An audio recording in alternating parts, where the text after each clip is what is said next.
السلام علیکم ورحمۃ اللہ وبرکاتہ۔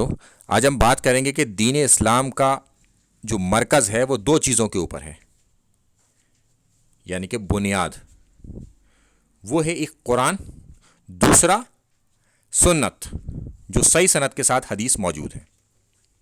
اور اس زمین میں اب ہم 4 آیتیں لائیں گے۔ سب سے پہلی آیت میں اللہ تعالیٰ فرماتا ہے تمام مومنوں کو ایڈریس کرتے ہوئے، بے شک اللہ نے مومنوں پر احسان فرمایا۔ کیا احسان فرمایا؟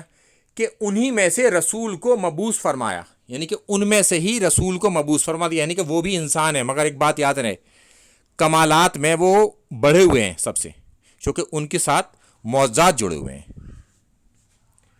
اب ہم اس کے آگے چلتے ہیں۔ پھر اللہ تعالیٰ فرماتا ہے کہ یہ جو رسول ہیں یہ اللہ کی آیتوں کو تلاوت کرتے ہیں ان مومنوں کے اوپر، جس سے ہوتا کیا ہے کہ وہ پاک ہو جاتے ہیں، یعنی کہ ہمارا جو کوئی عقیدہ اگر قرآن کتاب و سنت کے خلاف ہوگا تو اب ہمیں پتہ چل گیا اللہ کا حکم، تو ہم ان اپنے عقیدے کو چھوڑ دیں اور اللہ کے حکم کی طرف آ جائیں، تو یہ ہوئی پاکی۔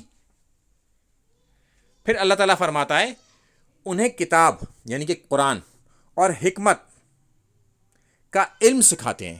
اب یہاں پر منکرین جو حدیث ہیں ان سے یہ معلوم کیا جائے کہ یہ حکمت کا علم کیا ہے، کیونکہ وہ جو منکر ہیں وہ حدیثوں کے منکر ہیں، اور ہم حدیثوں کو سمجھتے ہیں کہ قرآن کی تفسیر یعنی کہ فردر ایکسپلینیشن۔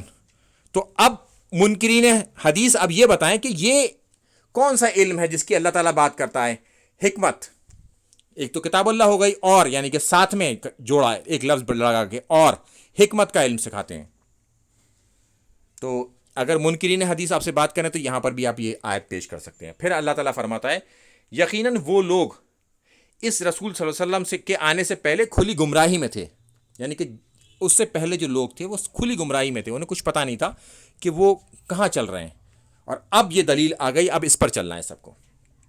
پھر اللہ تعالیٰ فرماتا ہے تمام انسانوں کو ایڈریس کرتے ہوئے، بے شک تمہارے پاس آ گئی نصیحت کی چیز یعنی کہ قرآن تمہارے رب کی طرف سے، شفا ہے سینوں کی بیماری کی، یعنی کہ سینوں کی جو بیماریاں ہیں نا، جس میں سب سے بڑی ایک بیماری جو شرک ہے، اس سے آپ کو شفاعت ملے گی انشاءاللہ تعالیٰ کی، اور ہدایت ہے اور رحمت ہے مومنوں کے لیے، اور جو مومن ہیں ان کے لیے ہدایت اور رحمت ہے۔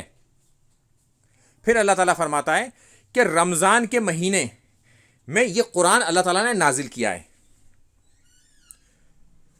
جو انسانوں کی ہدایت کے لیے ہے، اور یہ قرآن جو ہے حق اور باطل میں فرق کرنے والا ہے، روشن دلیلیں ہیں اس کے اندر موجود، یعنی کہ باطل الگ اور حق کو الگ کر دیتا ہے یہ۔ پھر اللہ تعالیٰ فرماتا ہے کہ اللہ کے رسول صلی اللہ علیہ وسلم سے ایڈریس کرتے ہوئے جب یہ کافر آپ سے بحث کریں تو ان سے کہو کہ لاؤ میرے پاس اپنی کوئی کتاب، یعنی کہ اگر تمہارے پاس کوئی کتاب ہو تو وہ کتاب لے کے آؤ اس قرآن سے پہلے، یعنی کہ قرآن سے پہلے والی۔ تو یہ بھی منکرین حدیث کے لیے جواب ہے کہ اس سے پہلے بھی کتابیں تھیں۔ اور یا پھر علم کے آثار اگر تم سچے ہو، یعنی کہ ساتھ میں علم کے جو آثار ہوں وہ بھی لے کے آؤ، یعنی کہ علم کے آثار کیا چیز ہیں، یعنی کہ ان کی پریکٹسز جو ہیں وہ بھی لے کے آؤ۔ اللہ تعالیٰ اپنے بارے میں بھی یہی چیز فرماتا ہے، کتاب اور حکمت کا علم، اور کافروں سے بھی جب ایڈریس کرتا ہے تب بھی یہی بات فرماتا ہے کہ تم اپنی کتاب لاؤ اس قرآن سے پہلے، اور یا پھر تمہارے پاس کوئی اور علم ہو یا علم کے آثار وہ لے کے آؤ۔ اور یہیں سے میں آپ کو بتا دوں کہ اگر کوئی چیز ہمیں قرآن میں نہیں ملتی تو ہم اسے سنت میں تلاش کریں گے، سنت میں نہیں ملتی تو پھر امت کے اجماع میں دیکھیں گے کہ پوری امت کسی ایک بات پر متفق ہے، اور یہ اجماع جو ہے قرآن اور سنت سے ثابت ہے۔ پھر چوتھی چیز ہے اجتہاد، اگر قرآن میں نہ ملے ہمیں، سنت میں نہ ملے اور اجماع میں نہ ملے تو پھر ہم اجتہاد کر سکتے ہیں۔ تو اجتہاد کا دروازہ قیامت تک کھلا ہوا ہے۔ السلام علیکم ورحمۃ اللہ وبرکاتہ۔